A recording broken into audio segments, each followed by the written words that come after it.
আমন্ত্রণ সবাইকে গোলটেবিল অনুষ্ঠানে, সঙ্গে আছে আমি ডক্টর তৌহিদুল হক। দর্শক, কয়েকটি স্থানে সংঘাত, সংঘর্ষ, ককটেল বিস্ফোরণ ও বিচ্ছিন্ন কিছু ঘটনা ছাড়া অনেকটা শান্তিপূর্ণই হয়েছে উপজেলা নির্বাচনের প্রথম ধাপের নির্বাচন। প্রথম দফায় নির্বাচনী সহিংসতায় আহত হয়েছেন 25 জন।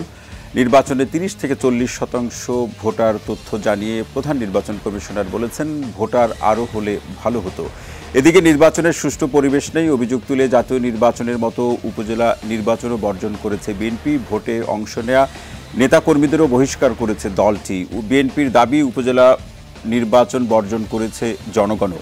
অন্যদিকে ভোটার উপস্থিতি বাড়ানোর পাশাপাশি নির্বাচন প্রতিদ্বন্দ্বিতাপূর্ণ করতে প্রতীক ছাড়াই নির্বাচনে অংশ নিয়েছে ক্ষমতাসীন আওয়ামী লীগ। এদিকে টিআইবির তথ্য বলছে, এবারের উপজেলা নির্বাচনে অংশ নেওয়া প্রার্থীদের 70%ই ব্যবসায়ী। একাধিকবার নির্বাচিত প্রার্থীদের কারো কারো আয় বেড়েছে 18,000 গুণ। এসব বিষয়কে সামনে রেখেই আজ আমাদের আলোচনার বিষয় অর্জন বর্জনের উপজেলা নির্বাচন। এ বিষয়ে আলোচনা করার জন্য স্টুডিওতে উপস্থিত আছেন আওয়ামী লীগ দলীয় সাবেক সংসদ সদস্য অ্যাডভোকেট নূরজাহান বেগম মুক্তা, বিএনপি দলীয় সাবেক সংসদ সদস্য ব্যারিস্টার রুমিন ফারহানা, ছাত্রলীগের সাবেক সহ-সভাপতি ব্যারিস্টার প্রশান্ত ভূষণ বড়ুয়া, গণসংহতি আন্দোলনের প্রধান সমন্বয়কারী জুনায়েদ সাকি এবং ঢাকা সাংবাদিক ইউনিয়নের সাবেক সভাপতি কুদ্দুস আফরাদ। এছাড়া অনলাইনে আমাদের সঙ্গে যুক্ত আছেন সুশাসনের জন্য নাগরিক সুজনের মুখপাত্র দিলীপ কুমার সরকার। আপনাদের সবাইকে অনুষ্ঠানে স্বাগত জানাচ্ছি। দর্শক, আপনিও চাইলে আলোচনায় অংশ নিতে পারেন স্ক্রিনে দেখানো নাম্বারে ফোন করে। আজকের যে আলোচ্য বিষয় অর্জন বর্জনের উপজেলা নির্বাচন, এই বিষয়ে প্রশ্ন রাখতে পারেন সম্মানিত আলোচকদের কাছে, কিংবা আপনার যদি কোনো মতামত থাকে সেই মতামতও ছোট্ট করে আমাদেরকে জানাতে পারেন। আপনাদের ফোনের অপেক্ষায় থেকে যাচ্ছি আলোচনায়। শুরুতে ব্যারিস্টার প্রশান্ত ভূষণ বড়ুয়া, আপনার কাছে আসতে চাই যে এই নির্বাচনে মাঠের বিরোধী দল কিংবা জাতীয় নির্বাচন বা এবারে উপজেলা নির্বাচন বর্জনকারী বিএনপি নানাভাবে মন্তব্য করছে, এবং নির্বাচন শেষে, বিশেষ করে ভোট গ্রহণ শেষে নির্বাচন কমিশনের যে মন্তব্য অথবা তাদের যে প্রতিক্রিয়া দেখলাম, সব কিছু মিলে আপনি আওয়ামী লীগ করছেন, আওয়ামী লীগের নেতা, সব কিছু মিলে নির্বাচনের যে বৈশিষ্ট্য থাকা দরকার, সেই জায়গা থেকে যদি আজকে নির্বাচনকে দেখতে যাই বা শুনতে চাই, কি বলবেন? ধন্যবাদ। I feel very much honoured to have this company of the galaxy of stars চতুর্দিকে। তো আপনি নিশ্চয়ই তারা তাদের মূল্যবান মতামত রেখে আমাদের দর্শকদের সাথে শেয়ার করবেন যার যার দৃষ্টিকোণ থেকে। আমি একটি বিএনপিকে অভিবাদন দিয়ে শুরু করতে চাই। বিএনপিকে ধন্যবাদ, কারণ একটি বড় দল তারা সফলভাবে তাদের তৃণমূলকে না বলতে পেরেছে। এটা রীতিমতো অনেক হিম্মত থাকতে হয়। 111 যদি বাদ দেন, বিএনপি প্রতিষ্ঠার পর থেকে দ্বিতীয় সর্বোচ্চ বহিষ্কার তারা সেই আলোচনাটি তো আমরা শুনবো, কিন্তু নির্বাচন থেকে শুরু করছি যে এটার সাথে একেবারে অঙ্গাঙ্গিভাবে জড়িত, না হলে আমি বিএনপিকে অভিনন্দন জানাতে যাব কেন? এই কারণেই যাচ্ছি যে তারা সফলভাবে কিছু মানুষকে ভোটদান থেকে বিরত রাখতে পেরেছে। নিশ্চয়ই এটা তাদের একটা কৃতিত্ব, কিন্তু অত্যন্ত সফলভাবে জনগণকে না, নির্বাচনকে না, তাদের নিজের তৃণমূলকে তারা জোরের সাথে না বলতে পেরেছে। গাজীপুরে ওদের 11 জন কাউন্সিলর, সিলেটে 18 জন, জামাত 6 জন, এর আগে কুমিল্লায়, সিলেটে তো মেয়রই ছিলেন ওনাদের কিছুদিন আগ পর্যন্ত। কিন্তু তাদের ভাগ্যে কি জুটেছিল নিশ্চয়ই সেটা তো আপনাদের জানা আছে। সেক্ষেত্রে আরিফ সাহেব তো শেষ দিন পর্যন্ত মেয়রাল ডিউটি খুব সাকসেসফুলি করেছেন। এমনকি উনি নিজেই বলেছেন যে মাননীয় প্রধানমন্ত্রীও তার প্রশংসা করেছেন, আরিফ সাহেবের মুখ থেকে শোনা এটা। তো সেক্ষেত্রে দেখা যায় যে দেখুন যে এত বড় দল নির্বাচনে গেলেন না, নির্বাচন প্রতিরোধ করতে পারলেন না। তবে আরেকটি কারণে বিএনপি ধন্যবাদ পেতে পারে, তাদের বিদ্যুতের বিল দিবেন না, পানির বিল দিবেন না, ওই অবরোধ কিন্তু এখনও চলছে, এটা ওনারা প্রত্যাহার করেননি। খুবই সম্প্রতি বিএনপি পন্থী একজন বুদ্ধিজীবী প্রথম আলোতে লিখেছেন, সুপ্রিম কোর্ট আইনজীবী সমিতির, এটা আমার শেষ উদাহরণ। দেখুন যে খোকন ভাই সহ আরও 4 জন জিতলেন, পরে বলছে যে ভোট গণনায় যাবে না। আচ্ছা, একজন গেলেন, শেষ পর্যন্ত তিনি তো জয়েন করলেন, জি না তার অব্যাহতি দিল এবং অব্যাহতি এখন উইথড্রন করা হয়েছে।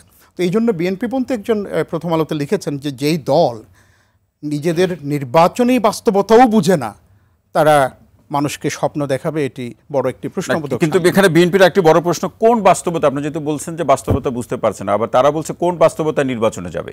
রাইট, আপনি নির্বাচনে গেলেন না, গার্ডেনিং করলেন, টক শো দেখলেন টেলিভিশনে, বা অন্য কিছু করলেন, মুভি দেখলেন, আর নির্বাচনে গিয়ে ভোট দিতে পারলেন না, দুটার মধ্যে তো এক মহাসমুদ্র পার্থক্য। জি। যিনি নির্বাচনে যাননি, যাবেন না, উনি ভোট দিতে পারি না এটা কি করে বলবেন? উনি তো যাননি ওখানে। তো এই কারণেই তো আমরা বারবার বলছিলাম বিএনপির তৃণমূলের সাথে আবার একেবারে শেষ তাদের প্রশ্ন, এই সুপ্রিমো পর্যায়ে আপনার কাছে বিরাট গ্যাপ হয়ে এই গেছে। পর্যায়ে শেষ প্রশ্ন ব্যারিস্টার প্রশান্ত ভূষণ বলি, যে না যাওয়াই যে বর্জন, সেটি বিএনপিকে সামনের দিনে বড় কোনো অর্জনের দিকে ঠেলে দিচ্ছে তারা তো কিনা? সেটি প্রত্যাশা করছেন যে একেবারে পরপর নির্বাচনে না গেলে বিরাট সংখ্যক নেতাকর্মীদের বহিষ্কার করলে তাদের সাংগঠনিক ভিত আরো মজবুত হবে, এটা ওনারা বিশ্বাস করছেন। জি। ওনারা হয়তো ভুলভাবে করছেন তো। সমর্থন পাচ্ছেন, জনগণের সমর্থন পাচ্ছেন, সেটা ওনারা বলবেন। জি। অসংখ্য ধন্যবাদ ব্যারিস্টার রুমিন ফারহান আসছে। যে কেন গেলেন না, খুব পুরানো প্রশ্ন, আজকের নির্বাচনের প্রেক্ষাপট একটু শুনতে চাই। আজকে নির্বাচনের প্রেক্ষাপটটা ডেইলি স্টারে খুব সুন্দর করে কম্পাইল করে দেওয়া আছে। আমি সেই জায়গায় আসার আগে আমি কয়েকটা হেডলাইন একটু পড়ছি। সকালের দিকে আমরা যে খবরগুলো দেখেছি, ডেইলি স্টার বলছে সাংবাদিক আসছে তোরা লাইন ধর, অর্থাৎ ফেক ভোটার্সদের যেই লাইন সেটা। সমকাল বলছে একটি কেন্দ্রে 2 ঘন্টায় একটি মাত্র ভোট। কুমিল্লায় মন্ত্রীর এলাকায় কোনো ভোটার নাই। ঘন্টা পেরিয়ে গেল, যুগান্তর বলছে ভোট পড়েনি একটিও, দেখা মিলছে না ভোটারের। আরেকটা হেডলাইন সমকাল, কেন্দ্র ফাঁকা, 1 ঘন্টায় ভোট পড়েছে মাত্র 30টি। আন্নেরা এডিট করি ভোটার লাইন বাড়ায় দিয়েন, আমরা ভোট দিতে ঢুকলে বাইরে ভোটার দেখা যাইতো না। এইটা বলছে ঢাকা পোস্ট। ভোট কেন্দ্রের মাঠে কুকুর ছাগল, বুথে একজনের ভোট দিচ্ছে আরেকজন, ভোটার নাই, সময় কাটছে আড্ডা গল্প গুজবে। ঢাকা পোস্ট। ফুলগাজীতে 1.5 ঘন্টা পেরিয়ে গেলেও 6টি বুথে একটাও ভোট পড়ে নাই। শেয়ারবিজ, কয়েক ঘন্টা পেরিয়ে গেলেও ভোট পড়েনি একটিও। জাগো নিউজ, ভোটার কম, কেন্দ্রে রান্নার আয়োজনে ব্যস্ত আনসার সদস্যরা। জি। তো এরকম আমি আরো বলতে পারি, দীর্ঘ ফিরিস্তি আছে। ভোট শুনতে চান? না, ঠিক আছে। 2 ঘন্টায় ভোট পড়েছে 3টি। রাজবাড়ী প্রতিনিধি। দেশ রূপান্তর, কেন্দ্রে ভোটার 3029 জন, 3 ঘন্টায় পড়েছে মাত্র 37টি ভোট। চুয়াডাঙ্গার প্রতিনিধি। একই রকম হবে, হয়তো একই রকম তাহলে হবে। বোঝা জি। যাচ্ছে না ভোটটা কেমন হয়েছে? আর দরকার আছে বোঝার? আচ্ছা, এখন আসেন আমাদের সিইসি। বাংলাদেশে আইনের কোনো অভাব নাই। মুক্তা আপা আছেন আইনজীবী, প্রশান্ত ভূষণ বড়ুয়া আছেন আইনজীবী, আমিও একটা বটতলার উকিল। আমাদের এত আইন, কিন্তু লজ্জা বিষয়ক বাংলাদেশে কোনো আইন নাই। না থাকবার কারণে যেটা হয়েছে, যা খুশি আপনি একটা সাংবিধানিক পদে থেকে যা মন চায় আপনি বলতে পারেন। আজকে আমাদের প্রধান নির্বাচন কমিশনার বলছে বৃষ্টি ও ধান কাটার মৌসুম বলে ভোটার কম। শীতকালে হলে হতো, তীব্র শীতের কারণে লোক আসে নাই। বর্ষাকালে হলে হতো বৃষ্টি, আবার গরমকালে হলে হতো তীব্র তাপদাহের কারণে কেউ আসতে পারে নাই। আপনি পরীক্ষায় পাশ করার মতো ন্যূনতম কোনো যোগ্যতা আপনার নাই, আপনি খাতায় কিছু লেখেন নাই। এখন আপনি নানান রকম তাল বাহানা বার করছেন। আপনি বৃষ্টি হয়েছে, পরীক্ষা ভালো হয়নি সেই জন্য, মেঘ করেছে, মন উদাস ছিল, লিখতে পারি নাই সেই জন্য, তীব্র গরম ঘামছিলাম, পরীক্ষায় ঠিকমতো উত্তর দিতে পারি নাই। এগুলো আপনি বলতে চাইলে বলতে পারেন। আর বাংলাদেশে যেহেতু লজ্জা বিষয়ক কোনো আইন নাই, আপনি গণমাধ্যমের সামনে দাঁড়াও বলতে পারেন।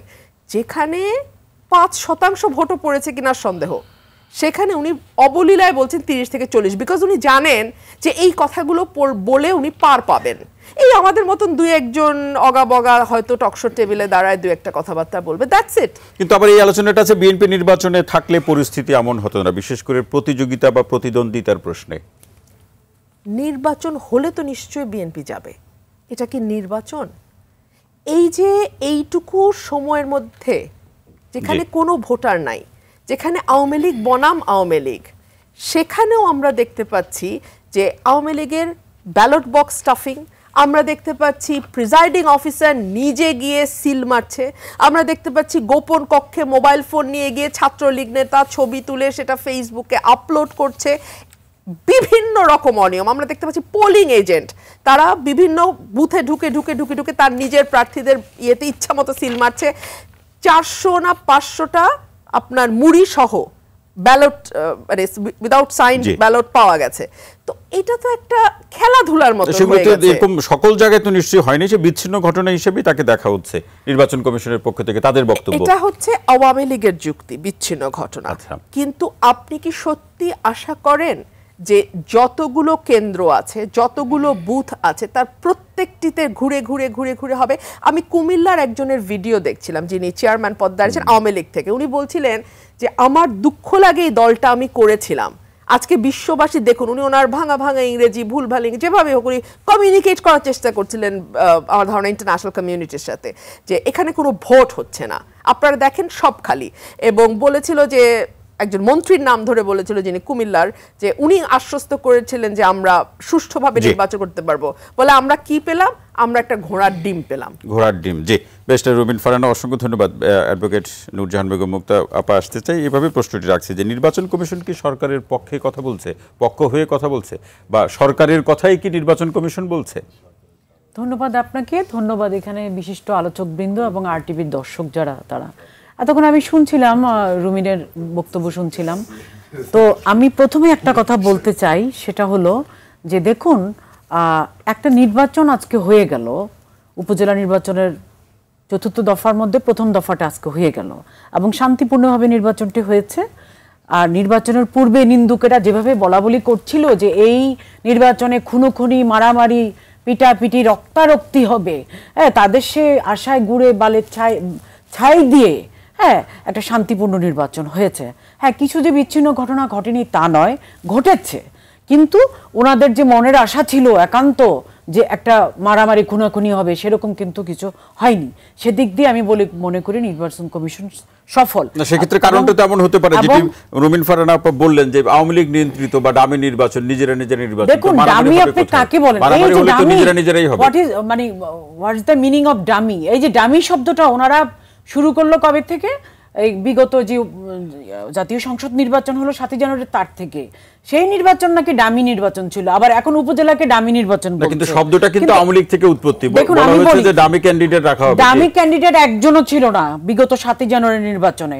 কারণ সবচেয়ে বড় প্রমাণ হলো আওয়ামী লীগের অনেক বাঘা বাঘা যারা প্রার্থী, তারা নৌকার প্রার্থী, তারা পরাজিত হয়েছে কার কাছে? তার প্রতিদ্বন্দ্বী স্বতন্ত্র প্রার্থীর কাছে, যদিও সে আওয়ামী লীগের ছিল বা অন্য দলের। তাহলে কি বোঝা গেল? ডামি মানে কি? যে তুমি দাঁড়াবা একটা কাঠের পুতুলের মতো, তুমি থাকবা দাঁড়ায়, এই ধরনের। কিন্তু প্রত্যেকটা আসনেই কি প্রতিদ্বন্দ্বিতাপূর্ণ নির্বাচন হয়েছে আমরা দেখেছি, যার কারণে আওয়ামী লীগের অনেক প্রভাবশালী কেন্দ্রীয় নেতাও পর্যন্ত পরাজয় বরণ করেছেন বিগত নির্বাচনে। অতএব বিগত নির্বাচনে ডামি ছিল, এই কথাটা কোনোভাবে যুক্তিতে ঠিক না। রুমিন ফারহানা আপা যে অনেকগুলো গণমাধ্যমের যে শিরোনাম পড়ছিলেন, সেগুলো কি অস্বীকার করার সুযোগ আছে? দেখুন, শিরোনাম গণমাধ্যম তাদের মতো করে করতেই পারে, এটা তাদের ব্যাপার, কিন্তু শিরোনাম 1% না, শিরোনাম করলেই তো সেটা সত্য হয়ে যাচ্ছে না।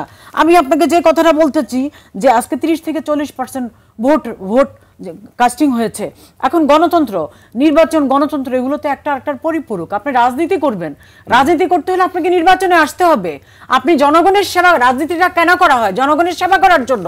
কিন্তু আপনি যদি সেটার জন্য তুমি নির্বাচনে না আসেন, তাহলে গণতন্ত্রের প্রতি বা জনগণের প্রতি আপনার শ্রদ্ধা হলো না। আজকে বিএনপি কি করলো? নির্বাচনে আসলো না, যদিও এটা দলীয় নির্বাচন না। হ্যাঁ, তারা কি নির্বাচন ঠেকাতে পেরেছে? সকালবেলা রিজভী সাহেব কি বলেছে? এই নির্বাচনে কেউ ভোট দিতে যাবেন না। আবার বিকালবেলা বলেছে জনগণ উপজেলা নির্বাচন প্রত্যাখ্যান করেছে। সেটা তো তারা গোপনে বলছে না, জাতীয় নির্বাচন থেকে এই আন্দোলনটা অনেক প্রকাশ্য। পেসপোর্টগুলো অনেক আগেই রেডি করা থাকে, মাসখানেক আগে, জাস্ট আজকে শুধু এগুলা ফাঁকা বুলির মতো ছাড়ছে। এখন আমার কথা হলো যে দেখুন, একটা জিনিস খেয়াল করেছেন, বিএনপির আজকে যে প্রাকৃতিক পরিবেশ ছিল, এটা তো ঠিকই, সব আমলেই কিছু সমস্যা থাকে। শীতের দিনে তীব্র শীত থাকে, অনেকে বের হয় না, অনেকে দুপুরের পরে বের হয়, যার কারণে বিকেলের দিকে ভোটার কাস্টিং বেশি হয়। আবার অনেক সময় হয় সিজনাল, বৃষ্টির জন্য ধান কাটা কোনো কারণ হতে পারে। এটা তো একটা কি বলা যায়, অজুহাত না, উপাদান, যে এটাও একটা কারণ হতে পারে। সেটাকে অসম্ভব কি আছে? যদি কোনো একজন লোক মনে করে যে তার ধান কাটাটা এই মুহূর্তে তার কাছে বেশি গুরুত্বপূর্ণ, সে অবশ্যই ধান কাটবে, সে ভোট দিতে যাবে না। যদি মনে করে যে তার ওইটা দরকার, ওইটা তার রুটি রোজগারের সাথে জড়িত, এখানে গুরুত্ব দেওয়ার ব্যাপার আছে। আমার কথা হলো কি, আমি আপনাকে শুনুন, আমি আপনাকে একটা কথা বলি যে দেখুন, বিএনপি কি চেয়েছিল? বিএনপি চেয়েছিল নির্বাচনটা যাতে না হয়। বিএনপি তাদের প্রতিনিয়ত শত শত কর্মীদেরকে বহিষ্কার করেছে, কিন্তু কি লাভ হয়েছে? বিএনপির কর্মীরা তো নির্বাচনে ঠিকই ছিল। তারা উল্টা বলেছে, আমি আপনাকে উদাহরণ দিতে পারি, হ্যাঁ, তারা উল্টা বলেছে ময়মনসিংহের ধোবাউড়া উপজেলার যে উপজেলা চেয়ারম্যান প্রার্থী সে বলেছে দল থেকে বহিষ্কার করলে তার পরোয়া করি না, কেয়ার করি না, আমরা নির্বাচনে দাঁড়াবো। এবং বিএনপি যারা কর্মী নির্বাচনে দাঁড়িয়েছে তারা 3টি কারণ দেখিয়েছে যে আমরা এই কারণে নির্বাচনে দাঁড়াবো। সেই কারণগুলো আমরা পরবর্তী পর্যায়ে শুনবো। আমি প্রার্থী 2018 সালে বিএনপি দিয়েছিল অনেক। কুদ্দুস আফরাদ ভাই, এই যে নির্বাচন অর্জন বর্জনের যে প্রেক্ষাপট অথবা যে বাস্তবতায় যে আসলো, সেই বাস্তবতায় নির্বাচনের যে গতিবিধি বা গণতান্ত্রিক যে অবস্থা, সেই জায়গায় মনে হচ্ছে যে আপনারাই তো বলছেন যে একটা জায়গায় সেটি ঘুরপাক খাচ্ছে। না, ঘুরপাক খাচ্ছে কি খাচ্ছে না এটা হচ্ছে পারসেপশনের ব্যাপার। তার আগে আমি আজকের এই অনুষ্ঠানে গোল টেবিলে যারা আছেন সবাইকে শুভেচ্ছা জানাচ্ছি যারা আমাদেরকে এখন দেখছেন বা শুনছেন আপনাদেরকেও। বিষয়টা হচ্ছে যে এই ঘুরপাকের কথা বলছেন তো, বাংলাদেশের গণতন্ত্র নিয়ে যে কত রকমের পোস্টমর্টম হয়েছে এগুলো আসলে ভাববার বিষয়। আমরা আমাদের যেই মুক্তিযুদ্ধ করেছি, যেই কাঙ্ক্ষিত লক্ষ্য ছিল, এই লক্ষ্যের কতটা পৌঁছাতে পেরেছি কতটা পারছি না, এইটা কিন্তু পারসেপশনের ব্যাপার। হ্যাঁ, পারসেপশন যেহেতু আমাদের এখানে দ্বিদল ভিত্তিক একটা পারসেপশন তৈরি হয়ে গেছে, এক দল যেটাকে সাদা দেখে আরেক দল এটাকে কালা দেখে। এখন আমরা যারা সাধারণ মানুষের কথা বলি, আমরা সেই জায়গায় আমরা বলতে পারি না যে কোনটা, কিন্তু আখেরে গণতন্ত্রের যে জায়গাটা যাওয়া দরকার ছিল, এই পরস্পরের নানা ইয়াতে আমরা অনেকটা পিছিয়ে আছি। যেমন বলতেছি, এই সরকার দোষ ত্রুটির ঊর্ধ্বে তার রাজনৈতিক সিদ্ধান্ত সবগুলোই সঠিক তা আমি বলছি না, কিন্তু সেগুলাকে সংশোধন করার জন্য যে কার্যকর পথ বা পদ্ধতি আছে সেগুলা অন্য দলগুলো যদি সাপোর্ট না করে তাহলে করতে পারে না। আমি বলতে চাইছি যেরকম আমাদের এখানে আমরা একটু আগে মুক্তাপা বলছিলেন গণতন্ত্রের কথা, গণতন্ত্রকে সবাই শক্তিশালী করতে চায়, গণতন্ত্রকে আরো বিকশিত করতে চায়, কিন্তু গণতন্ত্রের যে ইয়েগুলো আছে, উপাদানগুলো আছে, উপাদানের একটা বড় অংশ হচ্ছে গণতান্ত্রিক প্রক্রিয়া অব্যাহত রাখা বলে, আর গণতান্ত্রিক ধারাবাহিকতা অব্যাহত রাখেন, অথবা গণতান্ত্রিকভাবে অন্য কিছু করতে চান, ভোটে আপনার যেতেই হয়। ভোটে আপনি তখনই প্রত্যাখ্যান করতে পারেন যখন এরপরেই আপনি একটা ফল অর্জনের আশায় আছেন। আমাদের দেশে দুটোই চলেছে। আমরা 88 ভোটে দেখেছি, 96 সালের 15 ফেব্রুয়ারি ভোটে দেখেছি, আবার আমরা এই 14 সাল দেখেছি, 2024 সাল দেখেছি। কিন্তু যে অভিযোগটি সেটা নির্বাচনটি যদি একপক্ষীয় হয় অথবা আওয়ামী লীগ সমর্থিত কিংবা তাদের নিয়ন্ত্রিত, যেটি বিএনপি বলছে, তখন বিএনপি বা বিরোধী অবস্থানে যারা আছে তারা নির্বাচনে যাবে খুব সহজভাবে, প্রত্যাশাটা খুব সরলীকরণ হয়ে যায় কিনা? না, বিএনপি যাবে না কেন, যে অর্জন করতে হবে তাদের। এই ধরুন আজকে তাদের ডাকে যেটা 30 থেকে 40% ভোটার সিসির ভাষায় এসছে, বাকিটা তো আসে নাই। না, তিনি আবার ধান কাটাকে যুক্ত করলেন, এটা করে তো আরেকটা জটিলতা ফেলে দিলেন। সাংবাদিকের প্রশ্নের উত্তরে উনি বলছেন, যখন সাংবাদিকের প্রশ্ন করছে এটা উনি স্বগৌক্তিক বলে নাই, যখন প্রশ্ন করছে যে অনুপস্থিতির কারণ কি, তখন তিনি এই ইয়াটা করছেন। যাই হোক, ওইদিকে আমি না বলে আমি এটা যেটা বলি যে এইটার হচ্ছে যে এই যে ভোটে অংশগ্রহণ না করলে কি ভালো হবে, এতে কি বিএনপি খুব শক্ত হবে, এই প্রশ্নটাও আছে। বিএনপির কোন নির্বাচন বর্জনের পর বললাম যদি অর্জন থাকে তাহলে ঠিক আছে, এই পদক্ষেপকে আমি সমর্থন করব, কিন্তু অর্জন তো দেখছি না। এই ক্রমাগত বর্জন করে সরকার বা নির্বাচন কমিশনের জন্য তো একটা চাপ, যে সুষ্ঠু নির্বাচনের জন্য যেভাবে তারা সুষ্ঠু নির্বাচন করছে, কোনো চাপ তৈরি করতে পারছে কিনা তারা। আমি এটাই বলতেছি, সেটা তো হচ্ছে গণতন্ত্র ক্ষতিগ্রস্ত হচ্ছে, এবং ক্ষতিগ্রস্ত হচ্ছে এই অর্থে বিএনপির দাবি দেওয়া যদি আদায় করতে হয়, ভাই ভোটে কম হোক। আমাদের ব্যারিস্টার রুমিন ফরহানা সংসদে ছিলেন, একা দাঁড়িয়ে উনি ওই যে যখন বিল পাস করে নির্বাচন কমিশন বিল, উনার কিন্তু সংশোধনী নিতে হয়েছে। আমি বলতেছি যে যাই আদায় করতে হোক, আদায় করার বিষয়টা হচ্ছে ভোটের মাধ্যমে হয়।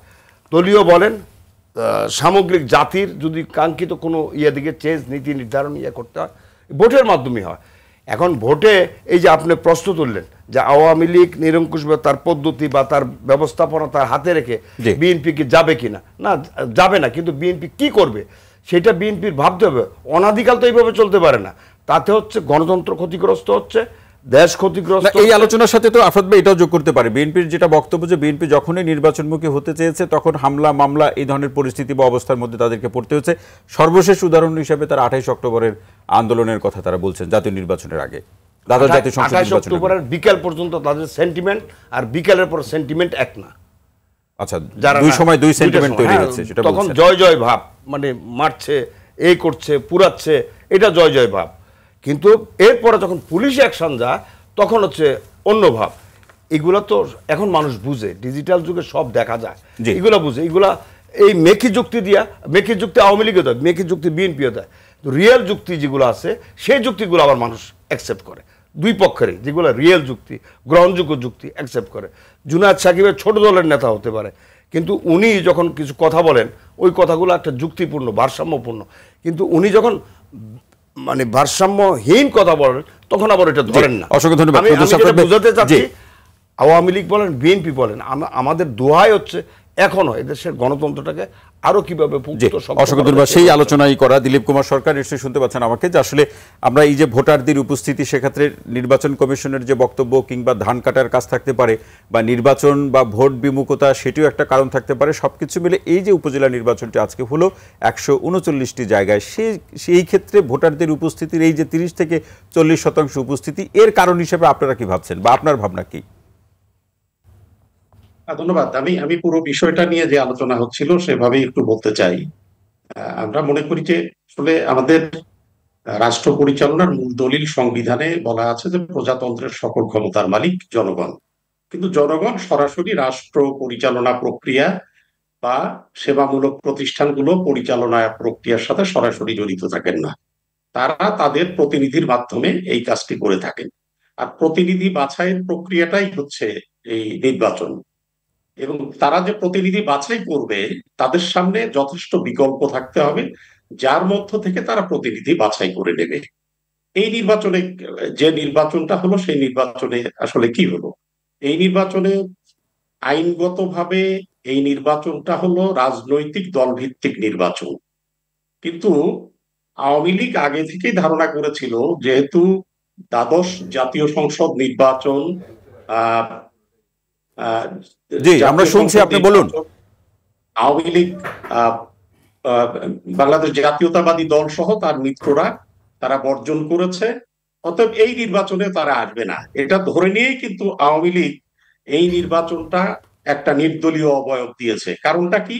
যে বেশি প্রার্থী যাতে হয়, বেশি ভোটার যাতে আসে, বিএনপির যারা নির্বাচনে আগ্রহী তারা যেন স্বতন্ত্রভাবে নির্বাচনে কেউ আসে, এবং নৌকা প্রতীকের বিপক্ষে যেন তৃণমূল পর্যায়ে দলের মধ্যে একটা বড় বিভাজন যাতে না দেখা যায়। এই সব কারণেই তারা এই নির্বাচনটা এভাবে দিয়েছে। আমরা দেখলাম যে ফাইনালি নির্বাচনে এখন পর্যন্ত আমরা জানতে পারিনি যে কত পার্সেন্ট এখানে ভোটাররা এসেছিলেন, তবে নগণ্য সংখ্যক ভোটাররা এখানে এসেছিলেন। আমরা মনে করি এটা মূল কারণটা হলো যে না, সেই নগণ্য সংখ্যাটা কি 30 থেকে 40% হতে পারে কিনা? সেটা সেটা এখন পর্যন্ত ইয়ে বলেছে যে 30 থেকে 40। গত যে পঞ্চম উপজেলা পরিষদ নির্বাচন, তখনও কিন্তু বিএনপি বর্জন করেছিল। সেবারের কিন্তু পার্সেন্টেজ ছিল 40.22%। তো এবার মনে হয় না যে অত পার্সেন্ট হওয়ার কথা, কেননা সারাদিন আমরা যেটা, তার মানে এখানে আমি আরেকটি প্রশ্ন, দিলীপ কুমার সরকার, আমার প্রশ্নটি হচ্ছে যে যেটা বিএনপি বলছে যে জাতীয় নির্বাচন বা স্থানীয় সরকার এর বিভিন্ন পর্যায়ে নির্বাচনগুলো যখন হয় তখন নির্বাচন কমিশন এমন একটি পার্সেন্টেজ বলে একটা মাঝামাঝি জায়গা থেকে, অর্থাৎ বিশ্বাসযোগ্য অবিশ্বাসযোগ্য, এই একটা দোদুল্যমানতার মধ্যে রাখে, এমনটি কি মনে হয় আপনার কাছে? না, এখানে হয়তো আমরা তো শুধু লোকাল নির্বাচন কেন, জাতীয় নির্বাচনেও তো আমরা দেখেছি যে একটা পর্যায়ে গিয়ে যখন তারা পার্সেন্টেজ বলছিল যে 12টা পর্যন্ত কত, 3টা পর্যন্ত কত, 4টার সময় গিয়ে প্রথমে দেখা গেল যে 28%, পরে সেটা এক সময় গিয়ে 40 পার হলো, পরবর্তীতে দেখলাম যে 41.80%। তা সেটা আমরা দেখেছি। এখন এক্ষেত্রেও হয়তো কালকে বোঝা যাবে, কালকে নির্বাচন কমিশন সারা দেশের যখন তথ্যগুলো আসে তখন তারা নিশ্চয়ই একটা পার্সেন্টেজ তারা বলবেন। তবে আমরা মনে করি যে নির্বাচন ব্যবস্থার উপর মানুষের যেমন আস্থা নেই, আর নির্বাচনটা হয়েছে আওয়ামী লীগ, সে কারণে ভোটারদের সামনে যথেষ্ট বিকল্প ছিল না। এই সব কারণে মানুষের অত আগ্রহ ছিল না এই ভোট কেন্দ্রে। মানে সেই জায়গাটাই বলছেন যে আসলে আগ্রহের ব্যাপারগুলো নিয়ে অনেকগুলো কারণ অথবা প্রেক্ষাপটের জায়গাটি দেখছেন। দিলীপ কুমার সরকার, অসংখ্য ধন্যবাদ। বিরতিতে যাব। দর্শক, আপনারা দেখছেন বিশেষ আলোচনা অনুষ্ঠান গোল টেবিল। নিচ্ছে ছোট্ট বিরতি, সঙ্গেই থাকুন।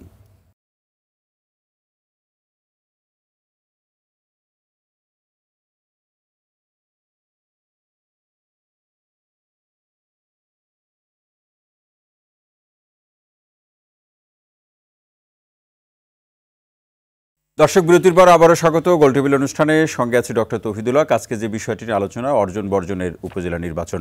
জনাব সাকিব ভাই যে প্রশ্নটি রেখেছে, আওয়ামী লীগ বলছে যে বিএনপি নির্বাচনে অংশ না নেওয়ার পিছনে প্রধান উদ্দেশ্য হলো নির্বাচনকে বিতর্কিত করা, প্রশ্নবিদ্ধ করা। এই প্রশ্নটি রেখে যাও।